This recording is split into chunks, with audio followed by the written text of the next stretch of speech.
Bismillahirrahmanirrahim. Wassalatu wassalamu ala Sayyidina Muhammad wa ahlihi wa sahbihi ajma'in. En el día de hoy vamos a empezar con un tema nuevo.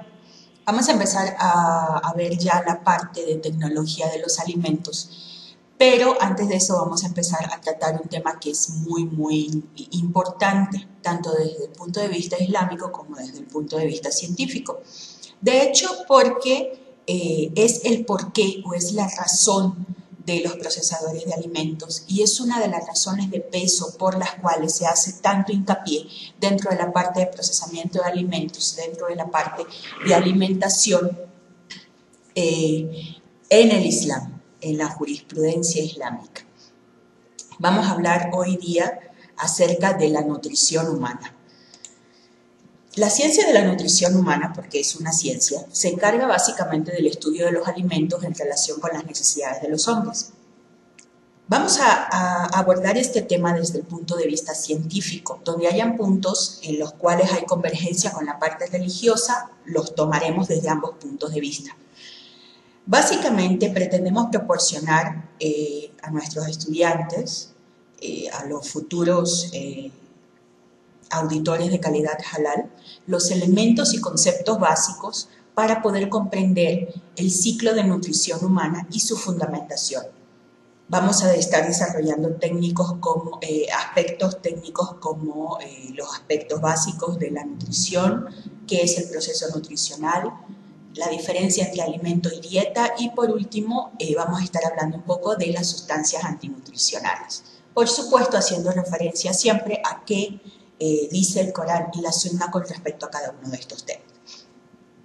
Como primer punto, con relación a los aspectos básicos de la nutrición. Sabemos que toda maquinaria para poder operar requiere de una fuerza externa de poder. Asimismo, el organismo humano, como la máquina más perfecta que existe, necesita de combustible para funcionar. Este suministro externo es proporcionado por los alimentos, los cuales son transformados químicamente en el proceso digestivo para ser aprovechados por el organismo. Un alimento es una sustancia o mezcla de sustancias que ingresa por vía oral al sistema digestivo para cumplir bien sea una función constructora, es decir, de crecimiento y reparación de tejidos, reguladora, es decir, de control de procesos celulares, y o energética, de producción de energía. Y los componentes químicos de los alimentos que realizan dichas funciones son conocidos como nutrientes. De esta manera, ninguna sustancia puede ser llamada alimento a menos que contenga cuando menos un nutriente. Por lo anterior, se puede decir que la nutrición es el estudio del proceso biológico que sufren los nutrientes en relación con el efecto que ejercen sobre el organismo. A esta definición que anteriormente hemos dado, es de recordar que por disposición de la Organización Mundial de la Salud y de Códex Alimentarios, que recordemos que es un organismo perteneciente a la FAO, se incluyen dentro de los alimentos el agua, dado que es un elemento indispensable para la vida de los seres humanos. Son considerados nutrientes las proteínas, los carbohidratos, los lípidos, las vitaminas y los minerales. 5 grupos. Los nutrientes pueden ser de 2 tipos según la cantidad de consumo. Pueden ser macronutrientes, aquellos que debemos consumir en grandes cantidades, como las proteínas, los carbohidratos, algunos lípidos, etc. O micronutrientes, como en el caso de algunas vitaminas y generalmente los minerales. Los macronutrientes, como lo habíamos dicho, son sustancias o son nutrientes que el organismo requiere en grandes cantidades. Además, suministran la mayor parte de la energía metabólica que el cuerpo humano necesita. A este grupo pertenecen las proteínas, los carbohidratos y los lípidos. En el caso de los micronutrientes, son los nutrientes que el organismo requiere en pequeñas dosis. Estos son fundamentales para los procesos tanto metabólicos como bioquímicos, ya que desempeñan importantes funciones catalizadoras. Entre los micronutrientes se encuentran las vitaminas y los minerales. Dado lo anterior, se podría entonces analizar si ciertos llamados alimentos realmente lo son. Por ejemplo, la pimienta, el café, el té, las bebidas alcohólicas, la sal, el chocolate, etc. Bueno, acaba de decir que de hecho, por norma, las bebidas alcohólicas no pertenecen a la rama de alimentos. La pimienta hasta el momento no se le conoce ninguna función en el organismo humano, o sea, la pimienta únicamente es una especie que aporta sabor y olor a la comida, mas no posee como tal, desde el punto de vista nutricional, ningún tipo de función dentro del cuerpo. Es decir, es meramente un condimento. El té y el café en algunas ocasiones son considerados como drogas, dado su efecto estimulante, debido a que la cafeína que contienen actúa sobre el sistema nervioso excitándolo. Por lo tanto, estos no pueden ser considerados alimentos, ya que consumidos solos o en infusión en agua no aportan ningún nutriente al organismo. Caso contrario, si el café o el té son consumidos en leche, en este caso la leche sí estaría aportando nutrientes. Las bebidas alcohólicas, por su contenido de etanol, tienen efecto en el sistema nervioso y digestivo. Bueno, recordemos que las bebidas alcohólicas básicamente son cadenas carbohidratadas, así que ellos aportan energía. Sin embargo, son considerados más desde el punto de vista de drogas, dado el efecto que poseen sobre el sistema nervioso central. La sal, en el caso de la sal, no solamente es un agente sazonador, la sal de cocina, el cloruro de sodio, sino que también cumple funciones reguladoras en el organismo. Recordemos que el sodio es uno de los minerales, el sodio junto con el potasio son minerales que regulan la carga electrolítica del cuerpo humano. Por lo tanto, la sal de cocina sí es considerada un alimento, al igual que el chocolate, que es un energizante, que contiene los nutrientes propios del cacao. Antes de considerar si un sólido o un líquido es un alimento, se debe analizar si al ser consumidos y absorbidos metabólicamente promueven el crecimiento, reparan tejidos, regeneran células muertas, regulan procesos o producen energía. De lo contrario, no se debe afirmar que una sustancia lo sea. En la naturaleza no solo se encuentra un alimento que solo pueda, en la naturaleza no se encuentra ningún alimento que solo por sí mismo pueda generar un funcionamiento adecuado del organismo. La nutrición se basa en la combinación de alimentos a fin de poder completar la carga nutricional que el cuerpo humano necesita. Recordemos que entre los aspectos necesarios para que un alimento sea considerado como halal está el que sea nutricionalmente adecuado. Y esto es importante. Y es por esto que se deben consumir diferentes tipos de nutrientes que aportan y suplan las necesidades que demanda el cuerpo humano. Ojo con esto. Por ejemplo, en el caso de la aceituna o en el caso del higo, son alimentos recomendados por el profeta y de hecho están mencionadas sus propiedades en el Corán mismo. Sin embargo, no significa que solo de higos o de aceitunas viva el hombre. No son por sí mismos la base de la dieta. ¿Tienen cualidades? Sí, tienen cualidades que los hacen ser alimentos sunna.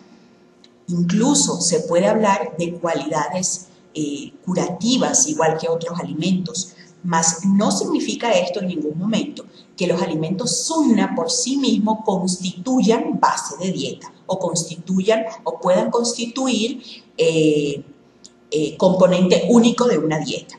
El único alimento considerado completo en la naturaleza es la leche materna, pero solo es adecuado para cierta etapa de la vida y a medida que el bebé avanza en su crecimiento se hace imperante, se hace necesaria la inclusión de otras sustancias en su ingesta diaria. Ahora, el valor nutritivo de los alimentos está dado por la cantidad de nutrientes que aportan al organismo. Algunos alimentos poseen más o menos nutrientes que otros, dependiendo de su composición química. Por esto, para clasificarlos se deben tener en cuenta el nutriente principal de su composición. El valor nutritivo también es conocido como la calidad de un alimento. Para la identificación del valor nutritivo de un alimento es necesario realizar pruebas a nivel de laboratorio mediante análisis proximal, bromatológico y determinación de vitaminas y minerales. En el caso de México se encuentran tabulados los datos obtenidos luego de las diferentes determinaciones en lo que se ha denominado tablas de composición de alimentos y son emitidas por la entidad correspondiente del gobierno mexicano. Ahora, ¿cuáles son las fuentes de energía para el organismo? Como ya hemos dicho anteriormente, el organismo para su adecuado funcionamiento toma la energía de los alimentos que se consumen diariamente, especialmente de aquellos nutrientes que proveen calorías. Ahora, recordemos que los mayores aportantes de calorías son los lípidos, los carbohidratos y por último las proteínas. Por cada ración de carbohidratos que se consume, por cada aporte de ración de carbohidratos que se consume, la misma ración aporta 3 veces más energía en el caso de que sean lípidos y una cantidad menor en el caso de que sean proteínas. Sin embargo, no significa ahora que vamos a consumir grasas hasta que ya para poder tener una mayor cantidad de energía, porque tiene efectos secundarios. Recordemos siempre que el secreto de la nutrición está en el balance. Recordemos también, lo repito, para que un alimento sea halal deberá ser nutricionalmente adecuado y deberá ser consumido con moderación. Y ahí podemos recordar el hadith del profeta Muhammad sallallahu alaihi wasallam, en donde dice que lo ideal, parafraseo, lo ideal es dividir el estómago en 3 partes, una parte para la comida, una parte para la bebida y otra parte para el aire. Es decir, hay que tener medida en el consumo de los alimentos. Como ya había dicho, la energía que poseen estos nutrientes, la energía que poseen los alimentos, se encuentra almacenada en forma química y mediante la digestión son degradados para posteriormente ser absorbidos por la sangre a nivel intestinal para luego ser usados como sustratos en el metabolismo celular. Ahora, la unidad de medición empleada para expresar el valor energético en los alimentos es la caloría o kilocaloría. Una caloría representa la cantidad de calor necesario para elevar la temperatura de 1 kilogramo o 1 litro de agua destilada a 1 grado centígrado, es decir, de 14 a 15.5 grados Celsius a nivel del mar. Erróneamente en nutrición se le da la equivalencia a la kilocaloría igual que a la caloría con mayúscula. Tenemos que una caloría equivale, o sea, 1 kilocaloría equivale a 1000 calorías, lo cual equivale en julios, que recordemos que es la unidad de energía, a 4184 joules. Ahora, ¿cuál es el valor energético de los alimentos? ¿Cómo se maneja esto? El valor energético de los alimentos es también llamado valor calórico de los alimentos o energía bruta y es definido como la máxima cantidad de energía obtenida por la combustión o oxidación completa del mismo. Un alimento produce energía de acuerdo a su composición química, especialmente según el contenido de lípidos, carbohidratos y proteínas que tenga, en ese orden. Se podría entonces afirmar que todos aquellos alimentos ricos en grasas y aceites son buena fuente de energía, mientras que los alimentos con una actividad de agua elevado no lo son, es decir, con una cantidad de agua disponible no lo son. Entre los alimentos que tienen una gran actividad de agua están, por ejemplo, las frutas, las carnes, etc. También es importante tener claro que después de ser sometido un alimento a un tratamiento térmico, su valor energético se verá modificado. Los productos son medidos por sus calorías, es decir, por el calor almacenado en ellos. El método más común utilizado para medir el valor calórico es por calorimetría directa, mediante una bomba calorimétrica. Creo que sería bueno, ya que tenemos a mano el internet, que busquemos lo que es una bomba calorimétrica para que podamos tener idea. Eso les queda de tarea. Ahora, ¿qué es el gasto energético?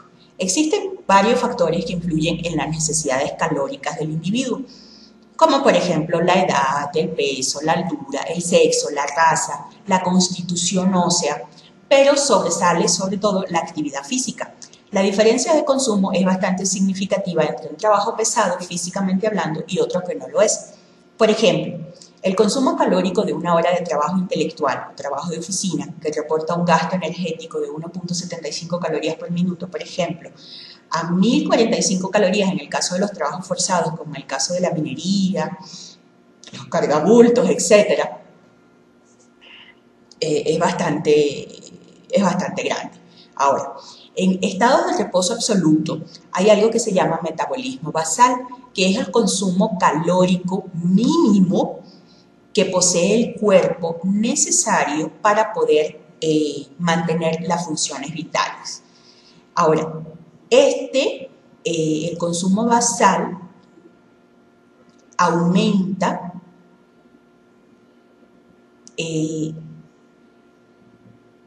dependiendo de algunas características propias de cada individuo, pero es independiente del consumo por gasto calórico. Ahora, el consumo total, que equivale a las necesidades calóricas, equivale a la suma del metabolismo energético basal más el del consumo de cualquier otra energía. Pero esto corresponde estudiarlo mucho más adelante en otras ramas. Ahora, ¿cuáles son los valores de los nutrientes dentro del proceso digestivo? Para estimar el valor calórico de los alimentos se realizan sobre los contenidos de lípidos, carbohidratos y proteínas que contenga el alimento por cada 100 gramos. Los factores son, por cada el valor estimado, los lípidos aportan aproximadamente por cada 100 gramos 9 kilocalorías, mientras que las proteínas aportan 4 y los carbohidratos aportan 4. En el caso del balance calórico, se habla de balance calórico cuando la ingesta calórica, es decir, la energía química potencial de los alimentos consumidos diariamente, es igual a aproximadamente el gasto calórico o la energía empleada durante el día, sosteniéndose así el peso constante. Ahora, existen dos tipos de balance energético. El primero es el balance energético positivo, que es cuando hay un exceso de calorías y hace que se aumente de peso. Ahora, dado este exceso de calorías, se almacena grasa en los depósitos de tejido adiposo corporal debido a una ingesta mayor de la que se debiera o por la disminución de la actividad física. Se ha determinado que por cada 3.500 calorías que se consuman de más, se almacena 1 libra de grasa en el cuerpo. Ahora, el balance energético negativo es cuando el consumo total de las calorías es menor que el gasto presentado. Por consiguiente, se manifiesta una pérdida de peso. Si la carencia energética es de 3.500 calorías, entonces se bajará de peso 1 libra de grasa. Esta pérdida puede ser originada por un incremento en la actividad física o por reducción en el consumo calórico. Ahora, ¿cuál es el proceso digestivo? Para que el organismo humano pueda tomar de los alimentos sus nutrientes, necesita realizar un proceso digestivo que involucra una digestión y absorción que tienen lugar en el sistema gastrointestinal. La digestión es el proceso, como definición, es el proceso fisiológico que conduce a la metabolización de los alimentos. Es decir, que los alimentos que se ingieren se descomponen en sus unidades más pequeñas hasta conseguir elementos simples que el organismo sea capaz de asimilar. Mientras que la absorción es el proceso por el cual los nutrientes atraviesan las membranas que recubren las paredes del tracto digestivo con destino hacia la sangre. La digestión tiene que ver tanto con un rol químico como con un rol físico o mecánico, evidenciados en el tránsito por el sistema digestivo, en donde por cada estación que atraviesa el alimento recibe un tratamiento especial. Las estaciones transitadas son la boca, el esófago, el estómago, el intestino delgado y por último el intestino grueso.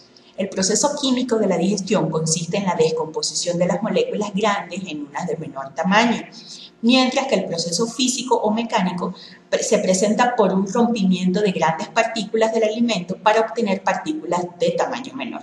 Sin embargo, no todos los componentes de los alimentos necesitan ser descompuestos. Por ejemplo, las sales minerales, algunas vitaminas y los azúcares simples, como la glucosa, la fructosa, la galactosa, no necesitan ser descompuestos, son absorbidos de manera directa. Independientemente si es necesaria o no la descomposición de nutrientes, estos no podrán ser aprovechados hasta que no hayan ingresado al torrente sanguíneo, es decir, hasta que no hayan sido absorbidos, para luego ser distribuidos por la red celular que conforma el cuerpo humano. Ahora, ¿cuáles son las funciones y efectos del proceso digestivo? Primero que todo, la digestión que se da en la boca. En la boca es donde se da el inicio al proceso digestivo. Allí se realiza la masticación y con su consecuente salivación de forma simultánea se trozan los alimentos y se mezclan con la tialina o amilasa, que es una enzima que transforma los almidones en partículas más simples. De igual forma, la saliva contiene lisozima, que es una enzima considerada como agente antimicrobiano, que de alguna forma contribuye a la destrucción de la carga microbiana que pueda tener el alimento. La reunión de estos dos elementos forman una masa moldeable que con la ayuda de la mucina una glicoproteína que contiene la saliva, protege las paredes del tubo digestivo. La salivación es regulada por el sistema nervioso, que por estímulos generados principalmente por aspectos sensoriales, es decir, el olor, el sabor, etc., favorece la secreción de la saliva con un pH neutro, proveniente de las glándulas salivales. Es recomendado deglutir los alimentos hasta que estén prácticamente disminuidos a líquido, es decir, que se debe tomar un tiempo para masticar, las veces que sea necesario cada bocado. La masticación es la única acción que se puede controlar directamente en el proceso digestivo y al realizarla de forma adecuada se pueden disminuir en gran medida los problemas digestivos más frecuentes. No se debe olvidar que el único lugar dentro del proceso digestivo es que se cuenta no se debe olvidar que en el único lugar dentro del proceso digestivo en el que se cuenta con dientes para moldurar los alimentos es la boca, ya que, o para masticar, disolver los alimentos en la boca, ya que algunas personas parecen no tener presente este sencillo aspecto y le dejan prácticamente toda la labor de moler, y esta es la palabra, al estómago, el cual no está dotado para el rompimiento físico de los alimentos, demandando de él un mayor esfuerzo y desgaste por parte del tracto digestivo. Entre mejor sea el trabajo realizado por la boca, la tarea del páncreas será más suave y superior será la digestión de los almidones. Segundo punto es el paso por el esófago. El esófago es la vía obligada del bolo alimenticio, es decir, del alimento masticado con la saliva, en su tránsito hacia el estómago, mediante un suave movimiento muscular conocido como peristalsis. El alimento desciende por el esófago hasta llegar al estómago. Los músculos se contraen y se relajan constantemente, originando una onda peristáltica, la cual arrastra consigo el bolo digestivo. Ahora, ¿cuál es el proceso digestivo que se da en el estómago? El cardias, que es la válvula que une el esófago con el estómago, recibe el bolo alimenticio venido del esófago, ya que en el estómago las células de revestimiento producen jugo gástrico con valores de pH entre 1 y 2, que junto con el moco y la pepsina forman lo que se conoce como el quimo. Recordemos que el quimo está mencionado en el Corán. Otra enzima que contiene el jugo gástrico es la renina, que actúa en el medio ácido produciendo la coagulación de la leche. Ahora, las grandes cantidades producidas de jugo gástrico desnaturalizan las proteínas presentes debido a su poder ácido, mientras que la pepsina es la encargada de dividir las proteínas ya desnaturalizadas en cadenas más cortas de aminoácidos. En cambio, los lípidos transitan por el estómago prácticamente inadvertidos.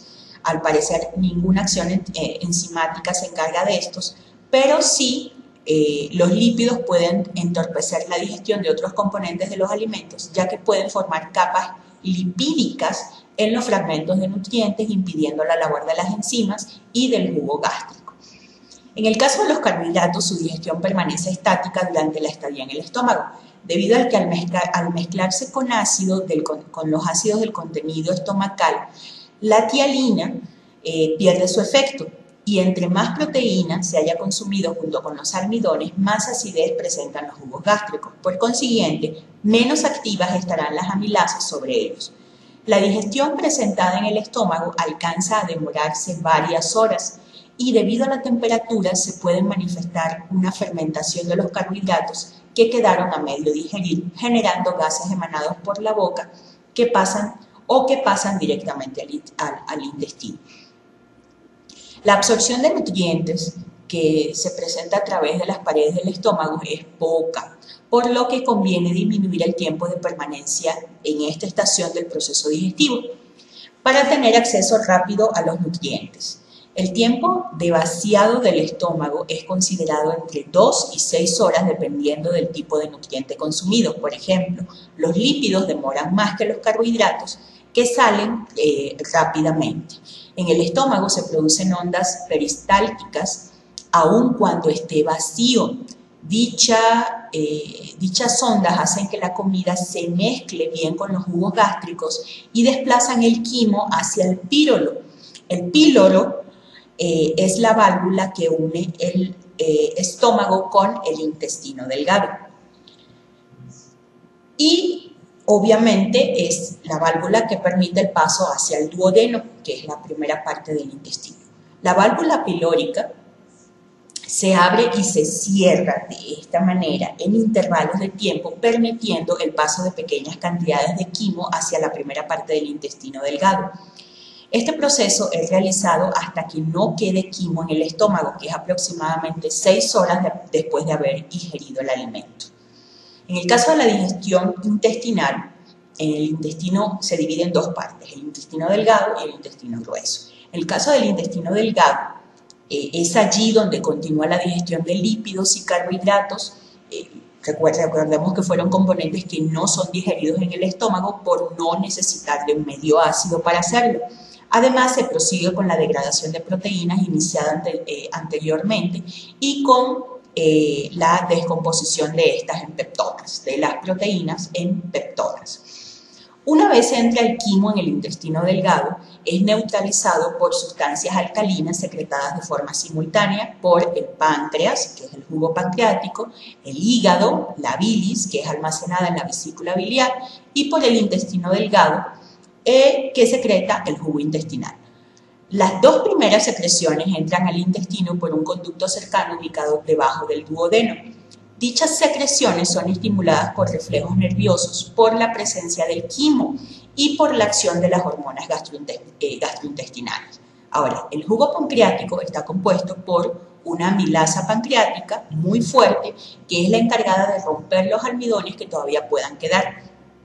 Una lipasa pancreática, que es activada por sales biliares, cuya función es separar los triglicéridos en glicerina y ácidos grasos por medio de una hidrólisis parcial, y además el jugo pancreático, que también contiene tripsina y quimotripsina para llevar a cabo las degradaciones proteicas faltantes. La bilis no posee una acción enzimática, contrario a lo que se piensa, pero dentro de su composición contiene una especie de detergentes naturales bastante fuertes que realizan una separación de las grasas en pequeñísimas gotas para que las enzimas pancreáticas puedan ejercer mejor su función sobre ellas. De igual forma, la bilis sirve de vía de excreción de algunos materiales que no pueden ser expulsados por la orina y deben ser entonces eliminados por heces fecales. Las sales biliares se descomponen en ácidos biliares que son recuperados al ser absorbidos, ya que regresan nuevamente al hígado, en donde realizan un proceso cíclico y vuelven a convertirse en sales. El jugo intestinal, también llamado jugo entérico, contiene enzimas cuya función es terminar de romper las moléculas de los nutrientes. Entre estas están las proteasas, que ejercen, su poder sobre las proteínas. Y al ser proteínas, los nutrientes más complejos necesitan una digestión un poco más compleja. Las exopeptidasas, que trabajan sobre los extremos de las moléculas de peptona que se encuentran en las cadenas hasta quedar en unidades pequeñas como los dipéptidos, los cuales están formados por 2 aminoácidos, para que finalmente, por medio de las dipeptidasas, se descompongan en aminoácidos libres que puedan ser absorbidos. El jugo entérico en el jugo entérico también se encuentran las enzimas encargadas de desdoblar los azúcares dobles, como la maltosa, la lactosa y la sacarosa, en azúcares simples para poder ser captados. Es decir, que las descompone a maltasa, lactasa y sacarasa. En este momento, todos los nutrientes que han alcanzado un tamaño apropiado y si son de utilidad, penetran a la pared intestinal para pasar a la sangre. Esta absorción se realiza de forma pausada en el área desplegada del interior del intestino. Finalmente, solo queda el agua, los elementos no digeribles y los minerales que se han expulsado en las diferentes etapas transitadas a lo largo del proceso digestivo. Esta mezcla sigue su camino hacia el intestino grueso. La etapa final de todo el proceso está en el intestino grueso, en donde la mixtura llegada del intestino delgado pasa a través de la válvula ileocecal, la cual se abre cada vez que es percibida una onda peristáltica, favoreciendo de esta forma el paso del quimo del ileón al colon. Una vez el quimo se encuentra en el interior del intestino grueso, se tropieza con una gran cantidad de microorganismos, fundamentalmente bacterias, que es lo que se conoce como la flora intestinal. Dicha flora produce enzimas digestivas capaces de atacar a los polisacáridos presentes en la fibra, liberando azúcares que son fermentados por acción bacteriana, generando ácidos orgánicos, aunque en pocas cantidades. Sin embargo, estos alcanzan a producir algo de energía. Además, en el intestino grueso se sintetizan algunas vitaminas, como por ejemplo las del complejo B y la vitamina K, que recordemos que es la vitamina de la coagulación. La mezcla de ácidos, aguas y sales minerales es absorbida quedando un material seco que por medio de ondas peristálticas es impulsada hacia el recto para ser expulsada por el ano. El color café típico de la materia fecal se debe a la estercobilina o a la urobilina, que son otros tipos, otros derivados de la bilirrubina, que es el pigmento de la bilis. A continuación, se dan a conocer los tiempos que se emplean a lo largo del proceso digestivo. Básicamente son aproximadamente 20 minutos. Luego de haber empezado a consumir el alimento, se da paso a un vigoroso movimiento muscular en la parte interna del estómago, buscando mezclar los jugos gástricos con la comida. El periodo de vaciado del estómago está entre 2 a 4 horas, dependiendo del tipo de alimento consumido. Las contracciones peristálticas que se manifiestan en el intestino delgado, que agitan, mezclan e impulsan hacia el colon, ocurren cada 10 o 12 minutos. Luego de 4 horas de haber estado, el material alimenticio en el intestino delgado, la absorción está casi completa. Alrededor de 7 a 9 horas de haber ingerido la comida, el alimento, si no se ha digerido y absorbido en el intestino delgado, pasa al intestino grueso, y después de aproximadamente 20 horas de haber estado en el tracto digestivo, las heces son eliminadas del organismo. Esto es básicamente el tiempo aproximado.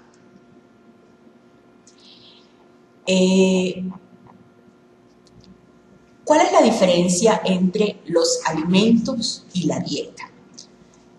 Los alimentos, según la función que cumplan dentro del organismo, se clasifican en constructores, protectores o reguladores y energéticos. ¿Qué son los alimentos constructores? Se les llama así porque son considerados materiales de construcción en el organismo durante el proceso de crecimiento. Además, propician regeneración y reemplazo de las células que se deterioran o mueren a medida que envejece el tejido celular. A este tipo pertenecen todos aquellos alimentos ricos en proteínas como las carnes, los lácteos, las leguminosas como el frijol, la lenteja, el garbanzo, etc. Si estos alimentos son consumidos en exceso, ojo con esto, las células y la sangre se saturan de desechos tóxicos como el ácido úrico, provocando problemas hepáticos, artríticos, renales, cardiovasculares, entre otros. En el caso de los alimentos protectores o reguladores, estos cumplen con funciones reguladoras del proceso celular y ayudan a la conservación y protección del organismo. Además, contribuyen a mantener una buena digestión. Aquí se incluyen alimentos con contenidos significativos en vitaminas, minerales y fibras encontrados en las frutas y las hortalizas. Es importante llamar la atención hacia alimentos como la aceituna y sus derivados, dado a que contiene particulares componentes, entre ellos gran cantidad de antioxidantes. Recordemos que es una fuente rica de tocoferoles en sus diferentes formas moleculares, los cuales ayudan muchísimo al organismo a mantenerse. Es el caso del higo también, los cuales recordemos que son alimentos sunna. En el caso de los alimentos energéticos, bueno, ojo, los derivados de la colmena también pueden ser considerados dentro de los alimentos protectores o reguladores, sobre todo el caso del propóleo y la misma miel. Los alimentos energéticos son los alimentos que se encuentran en mayor disponibilidad en la naturaleza. Estos son los encargados de brindar energía al organismo para poder cumplir con sus actividades. A este grupo pertenecen los carbohidratos y los lípidos. Recordemos que entre los energetizantes, los mejores energetizantes para el ser humano está la miel, el dátil, son excelentes y ambos son alimentos sunna. La alimentación es una de las necesidades fundamentales de los seres humanos. No obstante, muchas personas no le conceden la importancia que ésta se merece y confunden alimentarse con el simple hecho de comer y sentir saciedad. Cuando se ingieren alimentos sin valores nutricionales representativos, generalmente tóxicos, el organismo tiene que consumir de sus reservas elementos indispensables para llevar a cabo el proceso digestivo. Un proceso continuo como este terminará por fatigar el cuerpo, conllevando al deterioro y muy probablemente a desencadenar enfermedades. La alimentación debe sostener las necesidades nutricionales y energéticas del organismo para garantizar una salud adecuada y prevenir enfermedades, lográndose mediante los buenos hábitos alimenticios. Y dichos hábitos, recordemos, son influenciados por aspectos fisiológicos, aspectos psicológicos, aspectos socioculturales, entre otros. Entre los aspectos fisiológicos, bueno, antes de entrar en ese tema, recordemos que la parte de procesamiento de alimentos halal se encuentra dentro de algo muchísimo más grande que es llamado medicina profética, y es la forma en la cual el profeta Muhammad sallallahu alaihi wasallam mantenía su salud y recomendaba para poder mantener la salud de los musulmanes. Entonces, es bueno tener en cuenta todo este tipo de tips de los que aquí hemos estado hablando, sobre todo los que tienen que ver con los alimentos sunna. Entre los aspectos fisiológicos, se tienen en cuenta las funciones de cada tipo de alimento, analizando si es adecuado el consumo o no, según sea la contraindicación para cada persona. Por ejemplo, una persona hipertensa no puede consumir alimentos con altas concentraciones de sal, o una que tenga niveles altos de colesterol no podrá consumir gran cantidad de lípidos de origen animal, o no deberá consumir lípidos de origen animal. Una persona diabética no podrá incluir en su dieta alimentos ricos en azúcar. Es importante esto. Recordemos que hay un hadith que dice, la darar o la dirar, es decir, que no te cause daño ni represente un peligro. Esa es la base, básicamente la base de casi todas las normas de alimentación dentro del Islam. Si bien es cierto que hay unas normas generales, hay unas leyes generales, lo que respecta a la regulación que toda persona debe tomar en cuenta para poder nutrirse adecuadamente, porque recordemos que el hecho de alimentarnos es un acto de adoración. Todas estas normas personales deberán ir basadas en el principio de proteger nuestra salud, no causarnos daño, o sea, que no nos cause daño, ni represente un peligro, ni para nosotros, ni para otros. En el caso de los aspectos psicológicos, aquí se tienen en cuenta características sensitivas, es decir, cuando el consumidor elige sus alimentos basándose en características que evocan alguna situación vivida o por aspectos como el color, la textura, el olor, etc. En el caso de los aspectos socioculturales, las preferencias alimenticias son dadas de acuerdo a las características del lugar en donde se ha vivido la mayor parte del tiempo, a la educación, al sexo, a la religión, entre otras. Por ejemplo, las vacas en la India son consideradas sagradas, mientras que en otros lugares la alimentación se basa en la carne de res. Para los musulmanes y los judíos el cerdo está prohibido, para los cristianos también, aunque no la cumplen. Por todo lo citado anteriormente, sería bueno tener en cuenta ciertos aspectos como la dieta, dieta balanceada y dieta saludable. Ahora, ¿qué es la dieta? La dieta es el consumo frecuente de alimentos y en las cantidades habitualmente ingeridas por el ser humano. Por ejemplo, si una persona consume en su almuerzo usualmente pan y atún, esa será su dieta, mientras que una dieta balanceada es el consumo de alimentos que suministren las cantidades apropiadas de nutrientes necesarios para el adecuado funcionamiento del organismo. Y una dieta saludable es aquella compuesta por alimentos sanos que al consumirla no contengan agentes nocivos para la salud. Es decir, que en el caso de estar hablando de alimentos halal y de alimentación halal, el término que puede usarse y que definitivamente converge con la definición es el de dieta saludable. Para que una alimentación sea halal debemos tener una dieta saludable. Cuando se habla de dietas se deben considerar aspectos como la densidad de un nutriente o el contenido del nutriente en un alimento, la contribución a la dieta, la diversidad en la dieta y la combinación. Ahora, ¿qué es la densidad de un nutriente? La densidad de un nutriente es la cantidad de nutrientes presentes en un alimento en relación con la unidad de energía, que por lo general es de 1000 kilocalorías. También se le conoce como contenido de nutrientes en el organismo, en el alimento. El concepto de densidad de nutrientes fue originalmente desarrollado para comparar la cantidad de los micronutrientes esenciales aportados por un elemento o dieta con la energía provista por ese alimento o dieta.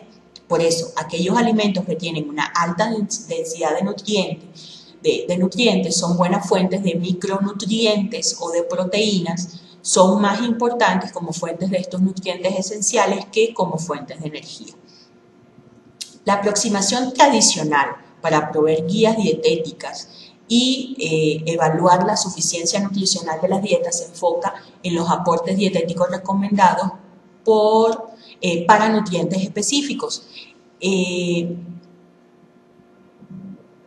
y son la base para el desarrollo de programas efectivos de educación nutricional.